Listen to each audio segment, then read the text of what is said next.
கர்த்தருடைய பரிசுத்த நாமம் மாத்திரம் மகிமைப்படுவதாக. இந்த 1 சாமுவேல் 17வது அதிகாரத்தினுடைய 7வது பாகத்தில் இன்னைக்கு நாம தொடர்ந்து சிந்திக்க இருக்கிறோம். கர்த்தர் நல்லவர், கர்த்தருடைய பரிசுத்த நாமத்துக்கு மகிமை உண்டாகட்டும். இந்த 1 சாமுவேல் 17வது அதிகாரம் என்பது இந்த 1 சாமுவேல் புத்தகத்திலே ரொம்ப முக்கியமான ஒரு அதிகாரம். இந்த 17வது அதிகாரத்தில் இன்னைக்கு குறிப்பா நாம சிந்திக்க போகிற சில காரியங்கள் நம்முடைய விசுவாசத்தையும் நம்முடைய கண்ணோட்டத்தையும் இன்னும் கூர்மையாக்கும் நான் கர்த்தருக்குள்ள நான் நம்புறேன், விசுவாசிக்கிறேன். நம்ம ஒவ்வொருத்தவங்களும் வாரம் ஒரு முறை, குறைந்தது வாரம் ஒரு முறை நம்ம திருச்சபையில் நம்ம கர்த்தருடைய வார்த்தையை கேட்குறோம்.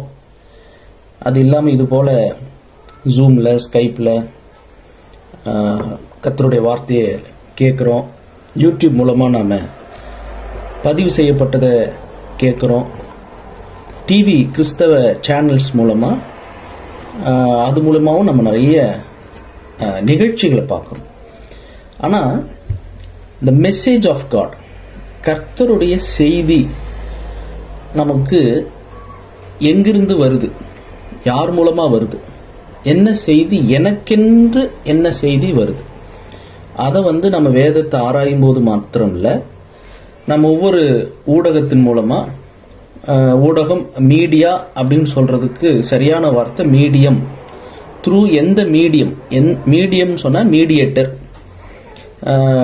ஒரு நடுவில் நிற்கிற 2 நபருக்கோ 2 நாடுகளுக்கோ நடுவில் இருக்கிற ஒரு நடுவர், அதுதான் மீடியா. டிவி ஜோர்னாலிஸ்ட்னு பிரெஞ்சில் சொல்லுவாங்க, ஜேர்னலிஸ்ட், ஜேர்னலிசம் படிக்கிறவங்க நடுவில் நின்று பேசணும்.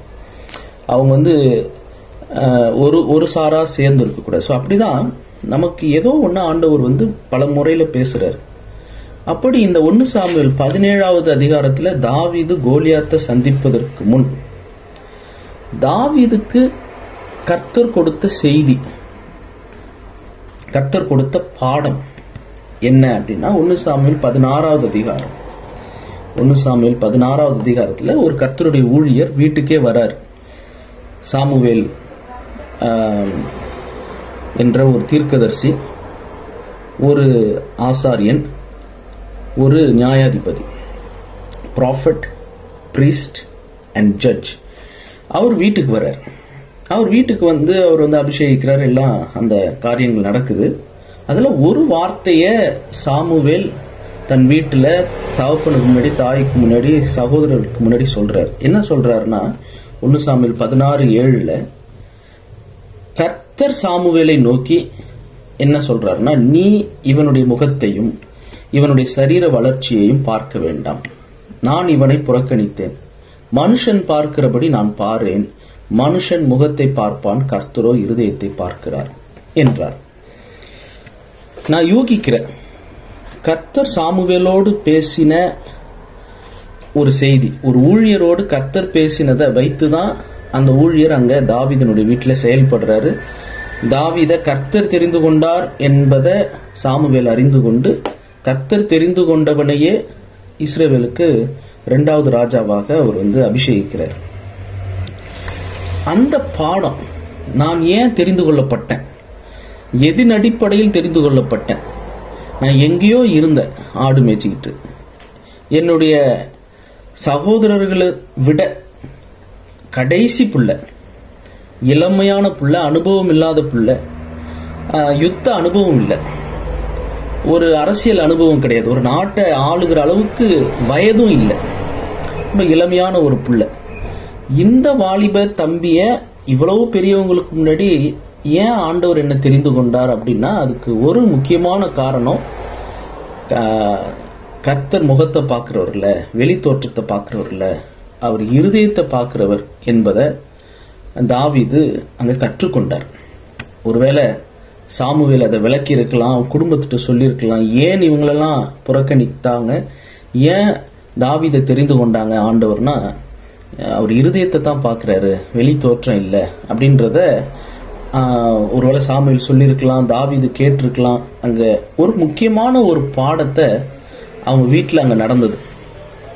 அதே பார்வையை இப்போ அவர் 17வது அதிகாரத்தில் அவர் செயல்படுத்துறார். கர்த்தர் வெளி தோற்றத்தை பார்க்கிறவர் அல்ல, உள்ளத்தை பார்க்கிறவர் அப்படின்ற அந்த ஒரு பார்வையோடு அல்லது தேவ பார்வையோடு பார்க்கக்கூடிய ஒரு கண்களை தாவீது பெற்றுக்கொண்டார். அதை நம்ம 17வது அதிகாரத்தில் அவர் செயல்படுத்துறத பார்க்க முடியும். அடுத்தது, தாவீது வாழ்ந்த காலத்தில் அங்க உள்ள வாலிபர்களுக்கு ஒரு பழக்கம். இப்ப நீங்க நேபாளத்துல ஒரு ஒரு விதமான ஒரு மக்கள் இருக்கிறாங்க, அவங்கெல்லாம் குர்கான்னு சொல்லுவாங்க. அவங்கள அப்படிப்பட்ட குர்கா இனத்தை சேர்ந்தவங்க, குர்காவாக இருக்கிற நேபாளிஸ் இந்திய ராணுவத்தில் இருக்கிறாங்க. இப்ப கூட அதை இந்திய ராணுவத்திலேருந்து அவங்கள நீக்கணும் அப்படின்னு சொல்லி ஒரு சில மாதங்களுக்கு முன்னாடி மத்திய அரசாங்கம் இந்தியாவில் முடிவெடுத்தாங்க. அவங்க இந்திய ராணுவத்தில் இருக்க வேண்டாம், அவங்களெல்லாம் நம்ம ஒரு குறிப்பிட்ட தொகையை கொடுத்து அவங்களை அனுப்பி விட்டுடுவோம் அப்படின்னு சொல்லிட்டாங்க. அவங்களாம் பிரிட்டிஷ் காலத்திலேருந்து இருக்கிறாங்க இந்திய ராணுவத்தில். நேபாள குர்காக்கள் அவங்க ஒரு விதமாக சண்டை போடுவாங்க. அவங்களுக்கு கத்தியை பயன்படுத்துகிற விதம் வேற. அவங்க ரொம்ப சின்ன கத்தி வச்சிருப்பாங்க, ரொம்பலாம் ஹைட்டு கிடையாது. அவங்களுக்குன்னு ஒரு சில வித்தைகள், முறைகள், சண்டை பயிற்சி அவங்களுக்கு இருக்குது. அந்த மாதிரி யூத வாலிபர்கள், இஸ்ரேல் நாட்டில் இருந்த வாலிபர்களுக்கிட்ட ஒரு கலை இருந்தது. குறிப்பா எனக்கு தெரிஞ்சதை சொல்றேன். இந்தியாவில், தென்னிந்தியாவில் பார்த்தீங்கன்னா கம்பு சுத்துறது, கழி சுத்துறது, இன்னும் பழைய காலத்துல வர்ம கலை இருந்தது. நோக்கு வர்மம், கண்ணாலேயே பார்க்கக்கூடிய, கண்ணாலேயே ஒருத்தவங்களை அந்த நோக்கு வர்மத்தினால அவங்கள தாக்குவதோ அந்த மாதிரி ஒரு சக்தியோ, இதெல்லாம் ஜஸ்ட் உடலுக்கு உடல் இருக்கிற காரியங்கள் அல்லது வர்மங்கள். இதெல்லாம் பொதுவாக ஒரு காலகட்டத்தில் ஒன்று இருந்தது. இப்பயும் ஒரு சில இடங்கள்ல இருக்குது. இங்க இஸ்ரேல் நாட்டில் வாலிபர்களுக்கு இருந்த ஒரு பழக்க வழக்கம், ஒரு யுத்த கலைன்னு சொல்லலாம், ஒரு தற்காப்பு முறைன்னு சொல்லலாம், அல்லது அவங்களுக்குன்னு அவங்க அந்த ரீஜியன்ஸ்ல இருந்த ஒரு முறை. என்னன்னா, நியாயாதிபதிகளின் புஸ்தகம் 20வது அதிகாரம், நியாயாதிபதியின் புஸ்தகம் 20வது அதிகாரம். இங்க ஒரு ஒரு பிரச்சனை, ஒரு சம்பவம் நடக்குது. அப்பொழுது ஒரு லேவியன் ஒரு புருஷன் ஒரு மனைவியை கூட்டுக்கிட்டு அவர் கிபியாவுக்கு வரும்போது, அங்க ராத்திரி தங்கும் போது அங்க உள்ள மனுஷர்கள்லாம், அந்த கிபியா பட்டணத்தார் அந்த லேவியன் கிட்ட ரொம்ப தவறா நடந்துக்கிறாங்க. தவறா நடந்தது இல்லாம ரொம்ப அவமானப்படுத்தி, செக்ஷுவல் ஹராஸ்மெண்ட்னு சொல்லுவாங்க, செக்ஷுவலி அபியூஸ் பண்ணி அந்த லேவியனுடைய மனைவி இறந்தே போயிடுறாங்க.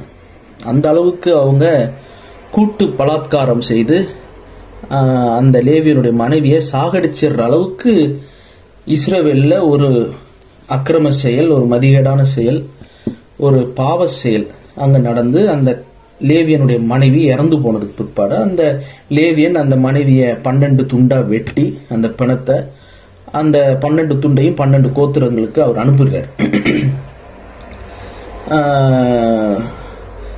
இப்போ அந்த அந்த பகுதியில் அங்க இருந்த மக்கள்கிட்ட நீங்க வாசிச்சீங்கன்னா, கிபியாவில் தான், கிபியா பட்டணத்தார் அவங்க தான் இப்படி இந்த தவறு, இந்த துச்செயலை செய்யறாங்க.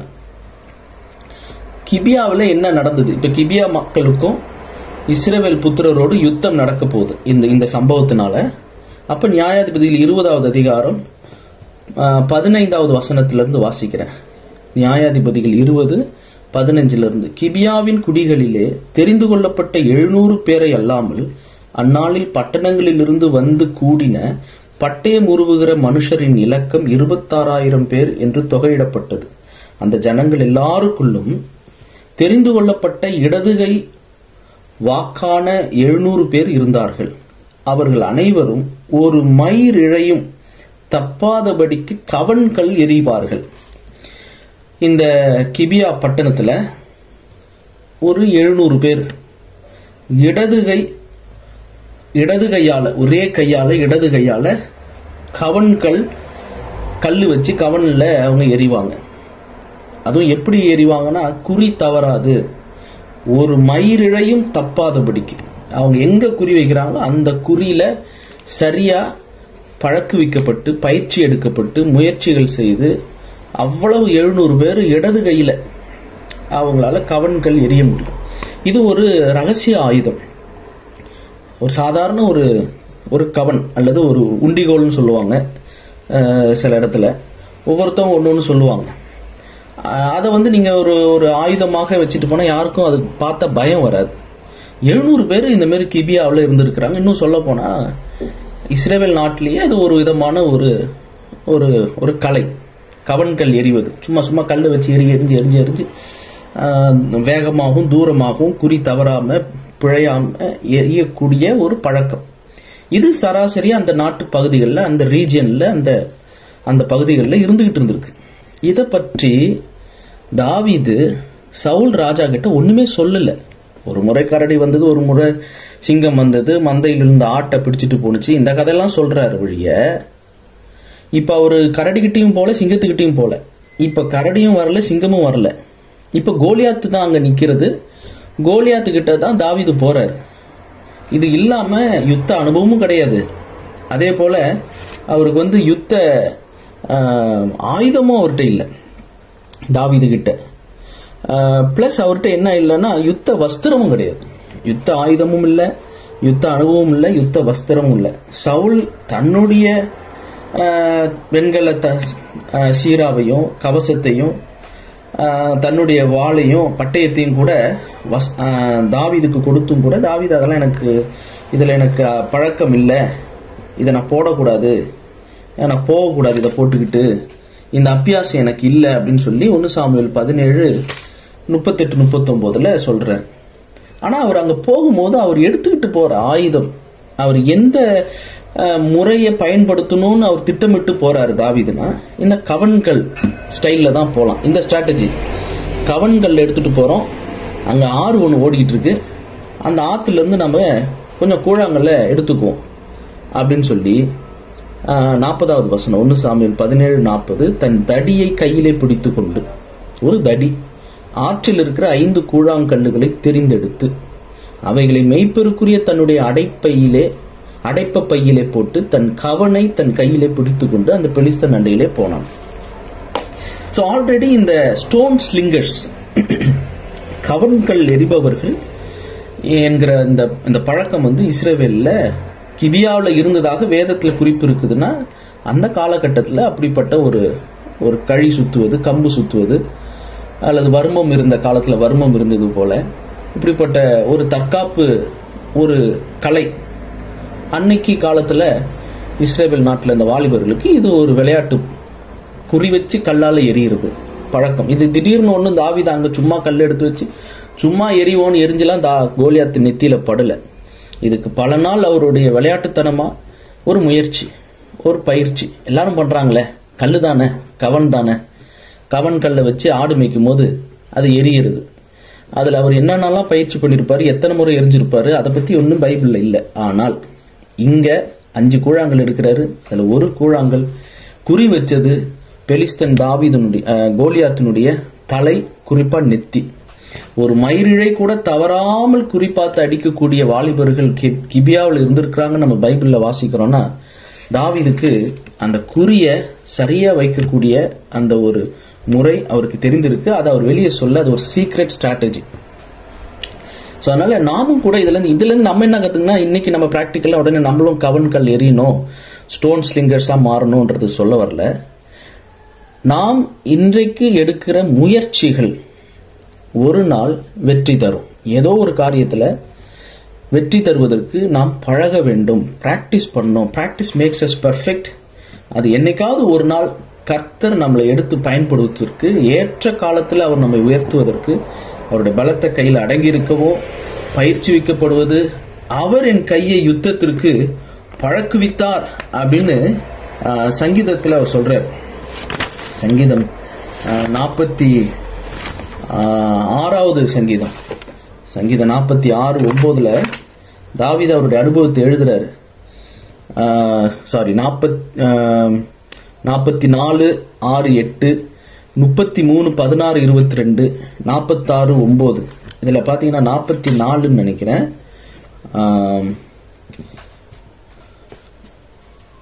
33வது அதிகாரம் 16-22. அதுல அவர் சொல்றாரு, ரட்சிக்கிறதுக்கு குதிரை விருதா, அது தன் மிகுந்த வீரியத்தால் தப்புவியாது. தமக்கு பயந்து தமது கிருபைக்கு காத்திருக்கிறவர்கள் ஆத்துமாக்களை மரணத்திற்கு விலக்கி விடுவிக்கவும் பஞ்சத்தில் அவர்களை உயிரோடு காக்கவும் கர்த்தருடைய கண் அவர்கள் மேல் நோக்கமாயிருக்கிறது. நம்முடைய ஆத்துமா கர்த்தருக்கு காத்திருக்கிறது. அவரே நமக்கு துணையும் நமக்கு கேடகவுமானவர். அவருடைய பரிசுத்த நாமத்தை நாம் நம்பியிருக்கிறபடியால் நம்முடைய இருதயம் அவருக்குள் களிகூறும். கர்த்தாவே, நாங்கள் உம்மை நம்பி இருக்கிறபடியே உமது கிருபை எங்கள் மேல் இருப்பதாக. இது 33வது அதிகாரத்துல சொல்லப்பட்டிருக்கு. 44 வாசிக்கிறேன். 44 6-8. என் வில்லை நான் நம்பேன், என் பட்டயம் என்னை ரட்சிப்பதில்லை. நீரே எங்கள் சத்துருக்கள் நின்று எங்களை ரட்சித்து எங்களை பகைக்கிறவர்களை வெட்கப்படுத்துகிறீர். தேவனுக்குள் நித்த மேன்மை பாராட்டுவோம், உமது நாமத்தை என்றென்றைக்கும் துதிப்போம். இது 8 வரை. 46:9, 46வது அதிகாரம் 9. அவர் பூமியின் கடைமுனை மட்டும் யுத்தங்களை ஓய பண்ணுகிறார். வெள்ளை ஒடித்து ஈட்டியை முறிக்கிறார். ரதங்களை நெருப்பினால் சுட்டெரிக்கிறார். இந்த வசனங்கள்ல அவர் அனுபவத்திலிருந்து தாவீது இதெல்லாம் எழுதுறாரு. அவர் தான் என்ன இந்த மாதிரியான சங்கீதம் 23 நமக்கு தெரியும். அவர் என்னை நீதியின் பாதைகளிலே நடத்துகிறார். சோ இதெல்லாம் அவருடைய அனுபவ வரிகள். கர்த்தர் எப்படி என்னை நடத்தினார், என்னை எப்படி பழக்குவித்தார், என்னை எப்படி கைகளை போருக்கு விரல்களை யுத்தத்திற்கும் அவர் பழக்குவித்தார் என்பதை அவர் ரொம்ப அழகா அவருடைய பாடல் திறமையிலையும், இது கவன்கள் திறமை மட்டும் இல்ல, அவருடைய பாட்டு திறமையிலையும் அது அழகா அவர் பின் நாட்கள்ல அவர் அழகா எழுதுறாரு.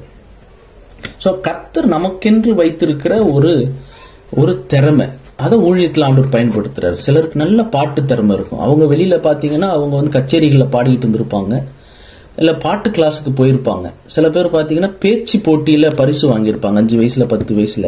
அவங்க தான் பின்னாடி ஒரு பெரிய பிரசங்கியாரா மாறுறாங்க. இப்ப என்னுடைய சாட்சியை எடுத்துக்கிட்டீங்கன்னா, நான் சின்ன வயசுல கதைகள் எழுதி அதை நான் நியூஸ் பேப்பர்ல வெளியிட்டேன். அதுக்கு பரிசும் வந்துச்சு. ஒரே ஒரு கதைக்கு பரிசு வந்துச்சு. 3வது பரிசு நான் வாங்கினேன். அந்த கதையும் அந்த தாள் நான் எழுதுனது இன்னும் பத்திரமா நான் வச்சிருக்கிறேன். அதுக்கு ஏதோ ஒரு 500 ரூபா 1000 ரூபாவோ எனக்கு பரிசு வந்தது. அது போஸ்ட்மேன் கொடுத்தாரு. அது டிடி அந்த இதை போய் செக் கொடுத்து வாங்கணும் போஸ்ட் ஆபீஸ்ல. ஸோ நல்ல கவிதைகள் எழுதுவேன், நல்ல பேசுவேன். இது என்னுடைய அனுபவம். இன்னைக்கு கர்த்தருடைய வார்த்தையை பேசுகிறதுக்கு அந்த கலை, அந்த ஆற்றல், அதை ஆண்டவர் பயன்படுத்துறாரு. ஸோ அதனால நமக்கு நம்மளுடைய வாழ்க்கையில நீங்க இவரு FMBB ஊழியத்துல நவநீதர்னு ஒரு பிரதர், அவர் இன்னும் இருக்கிறார் சென்னையில உயிரோடு. அவர் நம்பர் கூட எனக்கு இந்த முறை இந்தியாவுக்கு போயிருக்கும் போது ஒருத்தவங்க கொடுத்தாங்க. அவருக்கு பாத்தீங்கன்னா ஆரம்பத்துல சினிமா கட் அவுட், அடுத்து ஆபாச படங்கள் இதெல்லாம் வரைஞ்சிட்டு இருந்தவர். ஆனா அவர் ரட்சிக்கப்பட்ட பிற்பாடு நிறைய VBS class, vacational Bible school, மற்ற நிறைய சின்ன பிள்ளைங்களுக்கு வேதாகம கதாபாத்திரங்களை புத்தக வடிவத்தில் கொண்டு வரதுக்கு, இந்த மாதிரி காரியங்களுக்கு அவருடைய டேலண்ட் பயன்படுது இப்போ. ஸோ அப்படி கர்த்தர் உங்களுக்கும் எனக்கும் யூனிக்கா கொடுத்திருக்கிற சில திறமைகளை, அபிலிட்டிஸ், சில அசாத்தியமான தனிச்சிறப்பு வாய்ந்த, அதுதான் யூனிக்னஸ், நமக்கென்று கர்த்தர் கொடுத்திருக்கிற அந்த தாளந்துகளை நாம மண்ணுல போட்டு புதைக்க கூடாது. அதை இங்க தாவீது அதை கவன் தானே, எப்பயோ போட்டது தானே, இங்க போய் எதுக்கு கவனை யூஸ் பண்ணணும் அப்படின்னு நினைக்காம அவருக்கு எது தெரியுமோ அதை பயன்படுத்தினார். கர்த்தரை நம்பி அதை பயன்படுத்தினார். கர்த்தர் அதை வாய்க்க செய்தார். இங்க ஒரு முக்கியமான ஒரு கேள்வி நான் இந்த செய்தி ஆயத்தப்படுத்தும் போது நான் எழுதினேன். என்னன்னா, கர்த்தர் தாவீதுக்காக எல்லா காரியங்களையும் வாய்க்க பண்ணினார். முதல் சங்கீதத்திலேயே நம்ம வாசிக்கிறோம், அவன் செய்வதெல்லாம் வாய்க்கும். கர்த்தருடைய வேதத்தில் பிரியமா இருந்து இரவும் பகலும் அவருடைய வேதத்தில் தியானமாய் இருக்கிற மனுஷன் பாக்கியவான், அவன் செய்வதெல்லாம் வாய்க்கும். சோ கர்த்தர் காரியங்களை வாய்க்க செய்கிறார். கர்த்தர் எனக்காக யாவையும் செய்து முடிப்பார். இது ஒரு தனிப்பட்ட விதத்துல தேவன் பேரில் வைக்கும் ஒரு விசுவாசம், ஒரு உறுதியான விசுவாசம். கர்த்தர் வாய்க்க செய்கிறவர். அவர் உங்களுக்கும் எனக்கும் நம்முடைய வாழ்க்கையிலையும் கூட அவர் வாய்க்க செய்கிறார். அங்க கேள்வி என்னன்னா, ஏன், why? கர்த்தர் தாவீதுக்காக எல்லா காரியங்களையும் ஏன் வாய்க்க செய்ய வேண்டும், ஏன் வாய்க்க பண்ண வேண்டும்? அதே போல உங்க வாழ்க்கையிலும் என் வாழ்க்கையிலையும் ஏன் கர்த்தர் சில காரியங்களை வாய்க்க செய்கிறார்? டிரைவிங் ஸ்கூல் போறோம், இந்த அந்நிய நாட்டுல நார்வேவோ கனடாவோ டென்மார்க்கோ அல்லது பிரான்ஸோ இட்டாலியோ, இங்க எப்படி நம்மளுக்கு வீடு கிடைக்க வாய்க்க பண்ணினார்? இங்க எப்படி நமக்கு கார் ஓட்டுற டிரைவிங் லைசன்ஸ் கிடைக்க வாய்க்க பண்ணினார்? இங்க எப்படி இதெல்லாம் நடக்க, வேலை கிடைக்க வாய்க்க செய்தார், மொழியை கற்றுக்கொள்ள வாய்க்க செய்தார்? காரணம் என்ன? ஏன் அப்படின்னா, கர்த்தர் தாவீதின் மூலம் தம்முடைய திட்டத்தை செய்வதற்காக இந்த காரியங்கள் எல்லாம் வாய்க்க செய்கிறார். கர்த்தருடைய ஆவியானவர் தாவீதின் மேல இருந்ததுனால கர்த்தர் காரியங்களை வாய்க்க செய்தார். அப்போ ஒரு கேள்வி வருது, ஆண்டவர் அறியாதவங்களும் அவிசுவாசிகளுக்கும் தான் எத்தனையோ காரியங்கள் வாய்க்குது. இன்னும் சொல்ல போனா நம்மளை விட நிறைய காரியங்கள் அவங்களுக்கு உடனே கிடைக்குதே. உடனே கல்யாணம் ஆகுது, உடனே குழந்தை பிறக்குது, அவங்களுக்கு வீடு கிடைக்குது, நம்மளோட நல்ல வீடு கிடைக்குது, எல்லாமே நல்லா கிடைக்குது.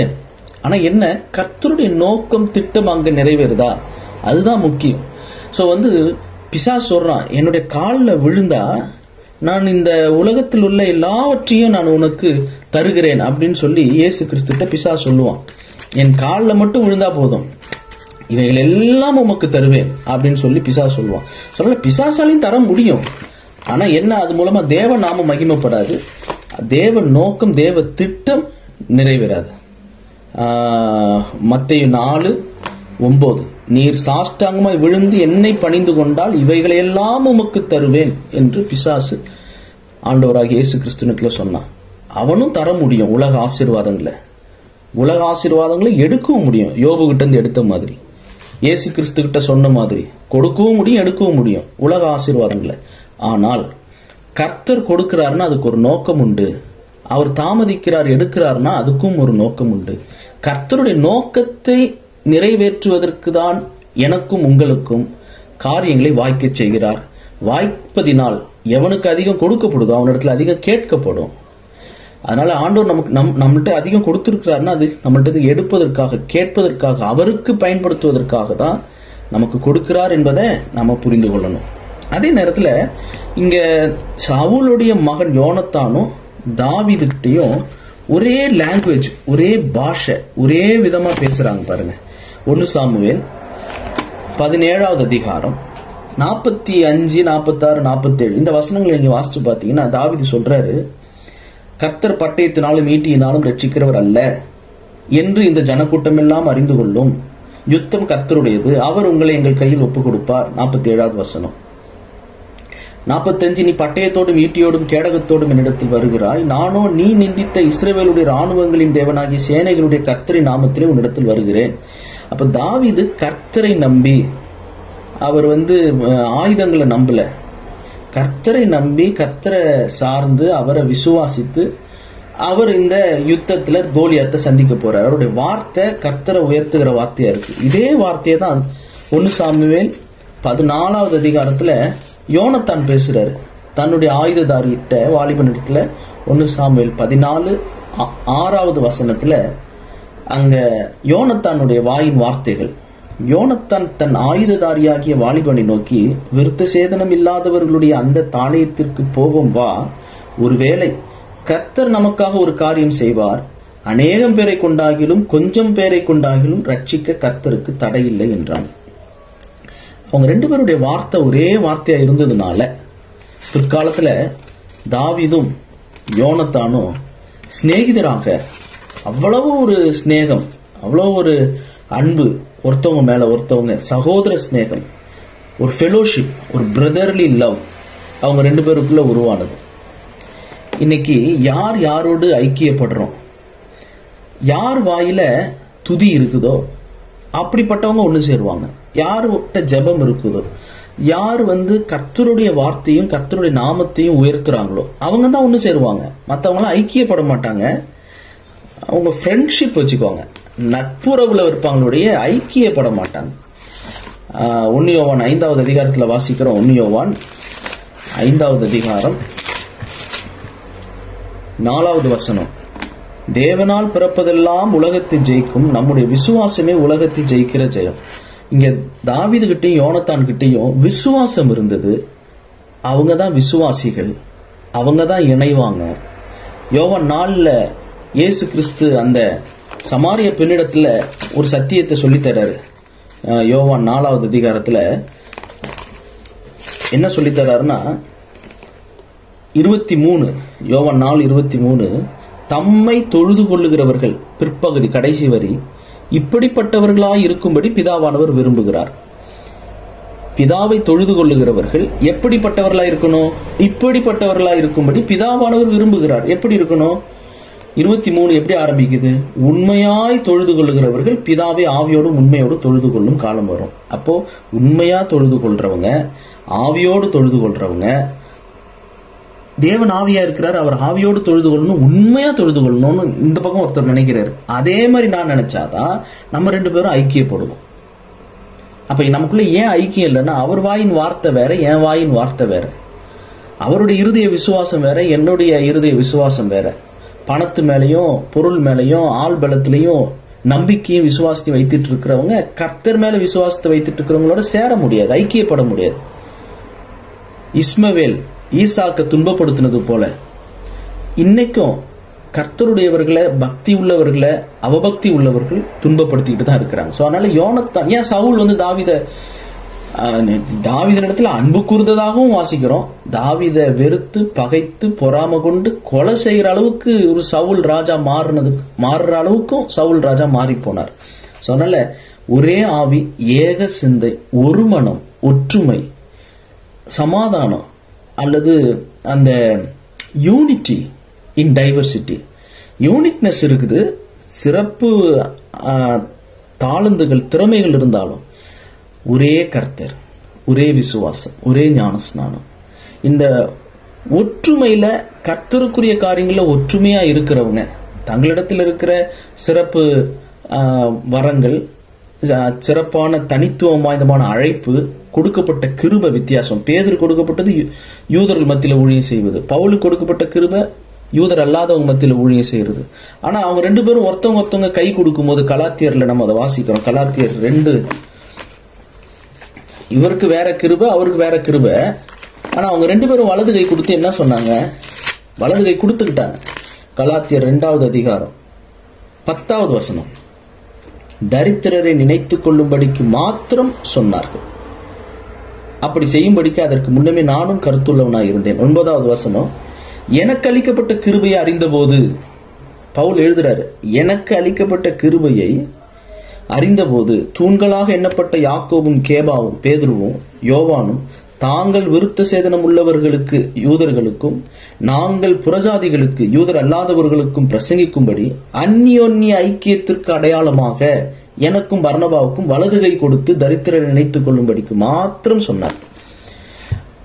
ஒருத்தருக்கு கிருபை வித்தியாசமா இருக்கு. அழைப்புக்கேற்ற கிருபையை தான் கர்த்தர் கொடுக்கிறாரு. ஆனா நம்ம எல்லாரும் ஒரே ராஜ்யத்திற்காக, தேவனுடைய ராஜ்யத்திற்காக, கர்த்தருடைய நாம மகிமைக்காக, அவரோட நாம பரிசுத்தப்படணும், அவர் ராஜ்யம் வரணும் என்கிற நோக்கத்தோடு இருந்தால் ஐக்கியப்படுவோம், இணைந்து செயல்படுவோம். அதை விட்டுட்டு சவுல் தாவீது மாதிரி இல்லாம தாவீது யோனத்தான் போல செயல்பட முடியும். இங்க 1 சாமுவேல் 17வது அதிகாரத்துல 52ல பாத்தீங்கன்னா, அவங்க கோலியாத் இறந்ததுக்கு பிற்பாடு அவங்க துரத்திக்கிட்டு ஓடுறாங்க. எது வரைக்கும் ஓடுறாங்கன்னா 52, இஸ்ரவேலரும் யூதா மனுஷரும் எழும்பி, 1 சாமுவேல் 17:52, ஆர்ப்பரித்து பள்ளத்தாக்கின் எல்லை மட்டும் எக்ரோனின் வாசல்கள் மட்டும் பெலிஸ்தரை துரத்தினார்கள். சாராயிமின் வழியிலும் காத் பட்டணம் மட்டும், எக்ரோன் பட்டணம் மட்டும் பெலிஸ்தர் வெட்டுண்டு விழுந்தார்கள். 1 சாமுவேல் 17:4 வாசிக்கிறோம். கோலியாத் எந்த ஊர் அப்படின்னா, காத் ஊரானாகிய கோலியாத் என்னும் பேருள்ள ஒரு வீரன் பெலிஸ்தரின் பாளையத்திலிருந்து புறப்பட்டு நடுவே வந்ததாக வாசிக்கிறோம்.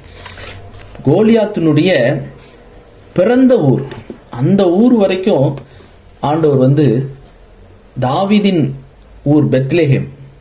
பெத்லேஹேம்ல இருந்து தாவீதை கொண்டு வந்து கோலியாத்தினுடைய ஊர் வரைக்கும் ஒரு வெற்றியை அங்க கொடுக்கிறார். அங்க தாவீது பாத்தீங்கன்னா கோலியாத்தினுடைய தலையை வெட்டினதுக்கு பிற்பாடு அவரு கோலியாத்தினுடைய தலையோடு கூட தாவீது எருசலேமுக்கு திரும்புறாரு. அப்ப அங்க உள்ள பெண்கள், அடுத்த அதிகாரத்துல நம்ம அதை குறித்து பின்னால நம்ம அதை பார்ப்போம். 1 சாமுவேல் 18:7 அங்க எருசலேமில் இருந்த ஸ்திரீகள் ஆடி பாடுகையில், வெற்றியை கொண்டாடுகையில், சவுல் கொன்றது 1000, தாவீது கொன்றது 10,000 என்று முறைமுறையாக பாடினார்கள்.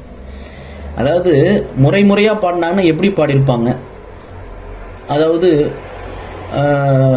பஜனை பாடுறதுன்னு சொல்லுவாங்க வட இந்தியாவில், பஜனை அல்லது வில்லு பாட்டுன்னு தமிழ்நாட்டில் சொல்லுவாங்க. தமிழ் மக்கள் மத்தியில் வில்லு பாட்டு, வட இந்தியாவில் பஜனை பாட்டு.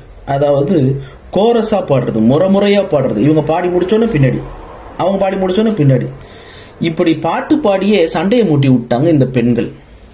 அவங்க பாட்டு சவுல் தாவீது வெற்றி கொண்டாடிட்டு இருந்தாங்க. சங்கே முழங்கு அப்படின்ற மாதிரி நல்ல சந்தோஷமா வெற்றி சங்கு முழங்குனுச்சு. அவங்க வந்து வெற்றியோடு கூட திரும்பி வராங்க. தாவீது கையில கோலியாத்தோட தலை இருக்குது. ஆனா இந்த பெண்கள் வாயை வச்சுட்டு சும்மா இல்லாம சவுல் கொன்றது 1000, தாவீது கொன்றது 10,000, இன்னொரு கொஞ்சம் கடந்து ஒரு 50 மீட்டர் போனா சவுல் கொன்றது 1000, தாவீது கொன்றது 10,000 பாட்டு பாடி சவுலுக்குள்ள பொறாம வந்துருச்சு. பையன் கொன்னாலே பொறாம பிடிச்ச ஆளு, யோனத்தான் கொன்னா அப்படின்னு சொன்னாலே சவுலுக்கு பொறாம வரும். பொண்ணையும் கொடுத்து வரியையும் கேன்சல் பண்ணி வீட்டாருக்கு எல்லாருக்கும் ஐஸ்வர்யவானாக்கி, ஏன்னா கோலியாத்தை கொண்டா இதெல்லாம் கிடைக்கும்னு வேற அவர் வந்து ஒரு ஆஃபர் கொடுத்துட்டாரு. இப்ப வந்து மருமகன் ஆயிட்டாரு தாவீது, பொண்ணையும் கொடுக்கணும். இப்ப மாமனாருக்கு முன்னாடி மருமகனுக்கு துதி பாட்டு பாடுறாங்க எல்லாரும் நாட்டு மக்கள். இவருக்கு கப கப கப கப கபன்னு வயிறு எரியுது, கோபம் வருது, எரிச்சல் வருது, வெற்றியை கொண்டாட முடியல. பல நேரத்துல புகழுறோன்ற பேர்ல தேவையில்லாம 2 பேருக்குள்ள சண்டையை மூட்டி விட்டுடாம, பிரதர் உங்க செய்தி அருமையா இருந்துச்சு பிரதர், அங்க இன்னொருத்தர் இருப்பார், இன்னொரு ஊழியக்காரர், அவருக்கு முன்னாடியே போய் அருமையா இருந்துச்சு, நாங்களும் தான் வாரம் வாரம் சர்ச்சைக்கு வரோம், இப்படி கேட்கல பிரதர், நீங்க பேசுனீங்கன்னா அருமையா இருக்கு பிரதர், சிஸ்டர் நீங்க அருமையா பாடுறீங்க, சிஸ்டர் தம்பி நீங்க அருமையா மியூசிக் வாசிக்கிறீங்க, இப்படி பேசி விட்டே இன்னைக்கு பல சபைகள் ஒரே சர்ச்சா இருந்தது 2, 4, 6 போனதுக்கு பல காரணத்துல ஒரு காரணம் இந்த புகழுறோன்ற பேர்ல, பாராட்டுறோன்ற பேர்ல அதை தனியா வச்சு இன்னொருத்தவங்களுக்கு சண்டையை மூட்டாம, நல்லா பாடினீங்க, நல்லா பிரசங்கம் பண்ணீங்க, கீப் இட் அப், நல்லா பண்றீங்க, வெரி குட் அப்படின்னு சொல்லிட்டு போயிடலாம். இன்னொரு சீனியர் ஊழியருக்கு, சக ஊழியருக்கு அவருக்கு கடுப்பு ஏத்துற மாதிரி இங்க இவங்களை வந்து புகழுறோன்ற பேர்ல, அததான் ஏசாயா சொல்றாங்க, அசுத்த உதடுள்ள மனுஷர் மத்தியில இருக்கிற, நல்லதை பேசினா கூட நம்முடைய நீதியெல்லாம் அழுக்கான கந்தையா இருக்கு, இந்த மாதிரி தேவையில்லாம புகழுறோம், பாராட்டுறோம், முதுகுல தட்டி கொடுக்குறோம்னு சொல்லி இன்னொருத்தரை நெஞ்சில கை வச்சு தள்ளி விட்டுடாம நம்ம கொஞ்சம் கவனமா இருக்கிறது நல்லதுன்னு நினைக்கிறேன். இங்க சவுல் வந்து தாவீதை மறந்ததுக்கு 2 காரணங்கள் இருக்குதுன்னு நம்ம புரிஞ்சுக்கலாம். என்னன்னா, ஒண்ணு, எனக்கு மருமகனா ஆக போறான், அவங்க அப்பா எனக்கு சம்பந்தி ஆக போறாரு, அது யாரு அப்படின்னு அப்னேர்ட்ட கேட்டிருக்கலாம் ஒண்ணு. 2வது, அவர் தாவீதை பார்த்தப்பெல்லாம் வந்து சவுல் வந்து பேய் பிடிச்சிருந்தாரு, அவருக்கு அசுத்தாவி இருந்தது. அந்த அசுத்தாவியை ஓட்டுறதுக்காக தான் தாவீது அரண்மனைக்கு அழைக்கப்பட்டார். அவர் நல்லானு திரும்பிடுவார். 1 சாமுவேல் 16வது அதிகாரம் 23 தேவனால் விடப்பட்ட ஆவி சவுலை பிடிக்கும் போது தாவீது சுரமண்டலத்தை எடுத்து தன் கையினால் வாசிப்பான், அதனாலே பொல்லாத ஆவி அவனை விட்டு நீங்க சவுல் ஆறுதல் அடைந்து சொஸ்தமாவான். பிரசன்ட் கண்டினியூஸ்ல எழுதியிருக்கு. இப்படி பிடிக்கும் வாசிப்பாரு, சொஸ்தமாவார். பொல்லாதாவி பிடிக்கும், ஒரு சுரமண்டலத்தை வாசிப்பாரு, சொஸ்தமாவார். இந்த மாதிரி தேவைப்படுறப்ப வந்துட்டு போன ஒரு தற்காலிக மருத்துவராக, ஆவிக்குரிய மருத்துவராக தாவீது இருந்ததுனால, தாவீது வரும்போதெல்லாம் இவருக்கு பேய் பிடிச்சிருக்கும், சுகமாயி அபாடான்னு மயக்கப்பட்டு விழுந்து கிடப்பாரு, தாவீது போயிடுவார். அதனால கூட தாவீத யாருன்னு சவுலுக்கு தெரியாமல் இருந்திருக்கலாம். அவருக்கு அந்த அளவுக்கு ஒரு மறதியில அவர் போயிட்டார். அடுத்ததாக இங்க உங்களோட கூட இன்னைக்கு என்ன பகிர்ந்து கொள்ளணும்னு இருந்தேன்னா, இந்த 1 சாமுவேல் 17வது அதிகாரத்துல இந்த தாவீதை கொண்டு கர்த்தர் செய்த இந்த விடுதலை, அது உண்மையிலேயே ஒரு பாராட்டக்கூடிய, கர்த்தரை மகிமைப்படுத்தக்கூடிய ஒரு பெரிய விடுதலை. ஆனா இந்த விடுதலை முடிஞ்சதுக்கு அப்புறம் சவுலுடைய தலை தாவீதுடைய கையில இருக்கு. ஆனா தாவீது என்ன பண்றாருன்னா 2 காரியம் பண்றாரு. அதை மட்டும் நான் சொல்லி இந்த நாளின் தியானத்தை முடிக்க விரும்புறேன். 1 சாமுவேல் 17வது அதிகாரம் 54வது வசனம். 1 சாமுவேல் 17:54. தாவீது பெலிஸ்தனுடைய தலையை எடுத்து அதை எருசலேமுக்கு கொண்டு வந்தான். அவன் ஆயுதங்களையோ தன் கூடாரத்திலே வைத்தான். கோலியாத்துடைய தலை கையில் இருக்கு. கோலியாத்துடைய ஆயுதங்கள், தலைச்சீரா, காலுக்கு போட்டிருந்த வெண்கலம், ஒரு பிடிச்சிருந்த கேடகம், இந்த மாதிரி நிறைய அவருடைய பெல்ட், இது எல்லாத்தையும் தாவீதுனுடைய கூடாரத்துல தாவீது வச்சுக்கிட்டாரு. ஆனா தாவீது என்ன பண்றாருன்னா, பின்னாடி நம்ம வாசிக்கிறோம் 1 சாமுவேல் 21வது அதிகாரத்துல தாவீது என்ன பண்றாருன்னா, அது பின்னால நம்ம வாசிக்கிறோம். ஒரு ஆசாரியன் இடத்துல போய் அங்க தாவீது சந்திச்சு பேசும்போது நோபுன்ற பட்டணத்துல 9வது வசனத்துல அந்த நோபு பட்டணத்துல இருந்த அந்த ஆசாரியன் சொல்றாரு. 1 சாமுவேல் 21:9. அதற்கு ஆசாரியன், நீர் ஏலே பள்ளத்தாக்கிலே கொன்ற பெலிஸ்தனாகிய கோலியாத்தின் பட்டயம் இதோ ஏபோத்துக்கு பின்னாக ஒரு புடவையிலே சுருட்டி வைத்திருக்கிறது. அதை நீர் எடுக்க மனதானால் எடுத்துக்கொண்டு போம். அதுவே அல்லாமல் வேறு ஒன்றும் இங்கே இல்லை என்றான். அப்பொழுது தாவீது, அதற்கு நிகரில்லை, அதை எனக்கு தாரும் என்றான். இந்த 21வது அதிகாரத்துல இந்த நோபு பட்டணத்துல இருக்கிற இந்த ஆசாரியனை சந்திக்கிறதுக்கு முன்ன தாவீது என்ன செய்திருக்க வேண்டும் அப்படின்னா, தனக்கு கிடைத்த வெற்றி, கவன்கள் மூலமாக தலையை அடிச்சாரு, கோலியாத் தலையை தாவீது. ஆனா கோலியாத்தினுடைய பட்டயத்தை வைத்து கோலியாத்துடைய தலையை வெட்டினாரு. கோலியாத்தினுடைய ஆயுதங்களை தன்னிடத்துல வைத்துக் கொண்டாலும் கோலியாத்தினுடைய பட்டயத்தை அவர் ஆசாரிகளிட்ட கொடுத்துட்டாரு. அதாவது தாவீது இந்த இளம் வயதுல தனக்கு கிடைத்த வெற்றியை அவர் கர்த்தருக்கென்றே அவர் திரும்ப கொடுத்துடுறாரு. இந்த ஒரு நல்ல பண்பை தாவீதுட்ட நீங்க பழைய அந்த நம் முந்தின தியானங்கள்ல நம்ம அதை பார்த்திருப்போம். அவர் சவுலுடைய அபிஷேகத்தை அவர் கனம் பண்ணார். 40 வருஷம் சவுல் ராஜாவாக இருந்தாலும் 2வது வருஷத்திலே சவுலுடைய அபிஷேகத்தை கர்த்தர் எடுத்துட்டார். கர்த்தருடைய ஆவியானவர் சவுலை விட்டு நீங்கிட்டார்.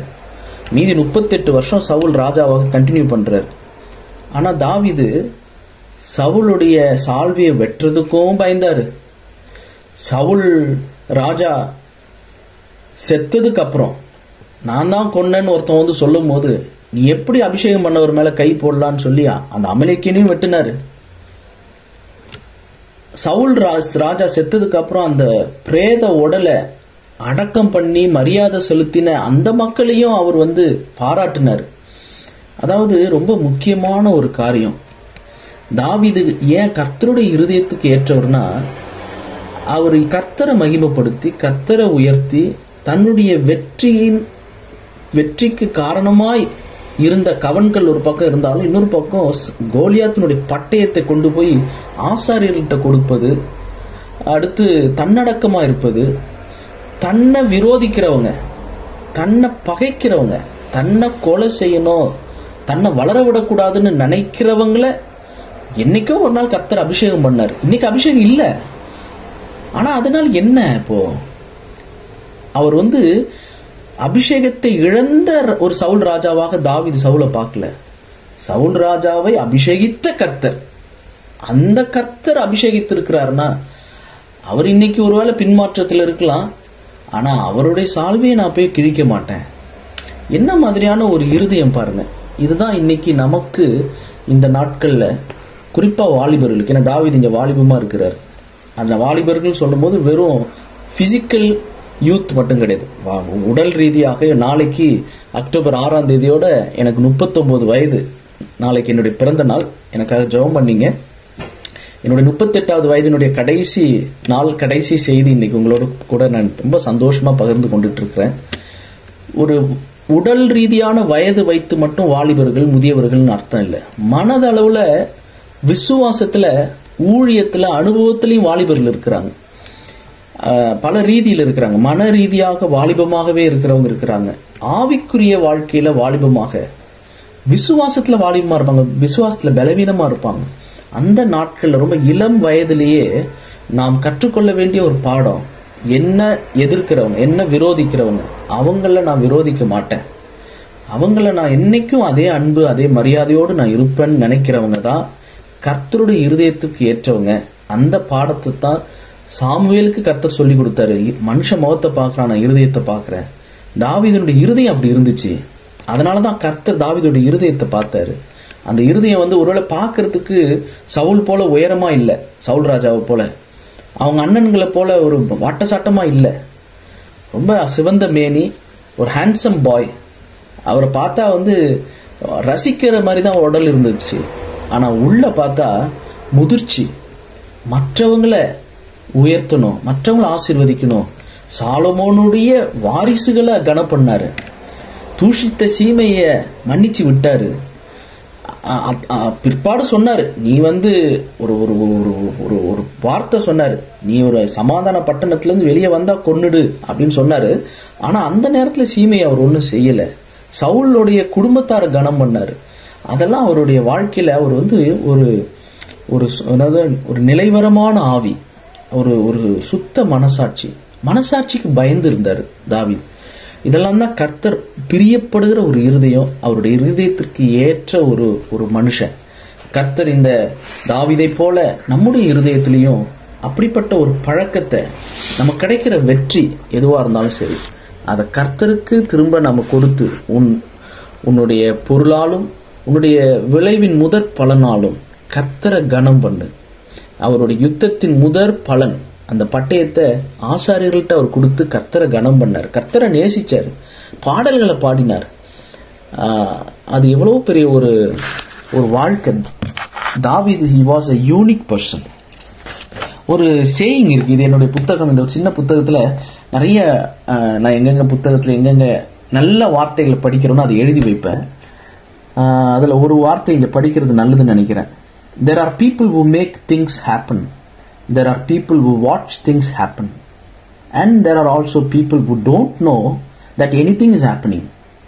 அதாவது முதல் தரமான ஒரு கூட்டம் இருக்கிறாங்க, ஒரு கூட்டத்தார், அவங்களுக்கு காரியங்களை நடப்பிக்கிற கூட்டம். சில மனிதர்கள் காரியங்களை நடப்பிப்பார்கள். இன்னும் ஒரு சில கூட்டம், ஒரு சிலர் அவங்க காரியங்களை வேடிக்கை பார்ப்பார்கள். இன்னொரு கூட்டம் என்ன காரியம் நடக்குதுன்னே ஒண்ணுமே தெரியாம இருப்பாங்க. They don't know what anything is happening. என்ன நடந்துட்டு இருக்குது ஆவிக்குரிய காரியத்துல, ஊழியத்துல, மிஷினரி பணியில, எதுவுமே கண்டுக்கிறது கிடையாது. பிறந்த நாளுக்கு போனோம், புது புடவை வாங்கணும், போன விழாவுக்கு போட்ட புது புடவைய இந்த விழா கட்டக்கூடாது, இந்த விழாவுக்குன்னு புது புடவை புது கோட்டு வாங்கணும். இந்த மாதிரியே பிரியாணியை சாப்பிட்டு வயிற்ற நிரப்பி கையை கழுவி இப்படியே வாழ்ந்துட்டு இருக்க வேண்டியதான். போட்டோ எடுத்து செல்ஃபி எடுத்து நகை போட்டு வீட்டில் இருக்கிற சொத்து ஆஸ்தியெல்லாம் அழிச்சு கடைசியா உன்னால என்ன பிரயோஜனம்? அம்மா அல்ல ஒரு பாட்டு வரும், அம்மா இங்கே வா வா ஆசை முத்தம் தான், என்னால் ஏதும் தொல்லை உனக்கு ஏதும் இல்லைன்ற மாதிரி, எசப்பா என்னால் ஏதும் தொல்லை உனக்கு ஏதும் இல்லை, பிசாசே என்னால் ஏதும் தொல்லை உனக்கு ஏதும் இல்லை, யாருக்கும் எந்த பிரயோஜனமும் படாம எந்த தொல்லையும் இல்லாம நானோ பரலோகத்தில் ஆடல் பாடல் பாடிடுவேன் அப்படின்னு, நான் பரலோகம் போனோம், நான் ரட்சிக்கப்படணும், எனக்கு கல்ற கிடைக்கணும், இதையே அப்படியே தனியா அப்படியே வாழ்ந்துட்டு இந்த மாதிரி ஆட்கள்லாம் இருக்கிறாங்க. சர்ச்சுக்குள்ள இருந்தா பரவாயில்ல, இப்படிப்பட்ட ஆட்களே தலைவர்களாகவும் இருக்கிறாங்க. தான் உண்டு, தான் குடும்பம் உண்டு, தான் ஜாதி உண்டு, இப்படியே வாழ்ந்துட்டு கடைசி வரைக்கும் இப்படியே இருக்க வேண்டியதுதான். பிறர் நலம் நோக்குவோம்.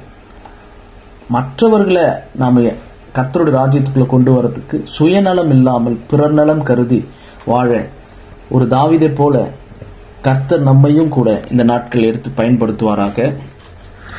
ஜெபம் செய்வோம். யுத்தத்தில் வல்லவரே, யுத்தத்தை நடப்பிக்கிறவரே, யுத்தத்தில் ஜெயம் தருகிறவரே, ஆண்டவரே, கர்த்தருடைய பிள்ளைகளுக்கும் கர்த்தரை அறியாத பிள்ளைகளுக்கும் இடையில, ஆவிக்குரியவர்களுக்கும் மாம்சத்துக்குரியவர்களுக்கும் நடக்கிற யுத்தம், சுத்த சுவிசேஷத்தை சொல்லுகிறவர்களுக்கும் கள்ளத்தனமாக திருட்டுத்தனமாக புரட்டி போதிக்கிற வஞ்சகர்களுக்கும் இடையில் உள்ள யுத்தம், இந்த ஆவிக்கும் மாம்சத்துக்குமான யுத்தம், இந்த ஆவிக்குரிய யுத்தத்தில் விசுவாச நல்ல போராட்டத்தில் ஆண்டவரே நல்ல போர் சேவகர்களாக தீங்கு அனுபவித்து ஆண்டவரே மகிமையை சுதந்திரித்துக் கொள்ள எங்களுக்கு உதவி செய்யும். ஆண்டவரே, சாத்தான் சுளக்கிலே புடைக்கிறதுக்கு உம்மிடத்திலே அனுமதி கேட்கிறான். எங்களுக்காக நீங்க வேண்டிங்க சாமி.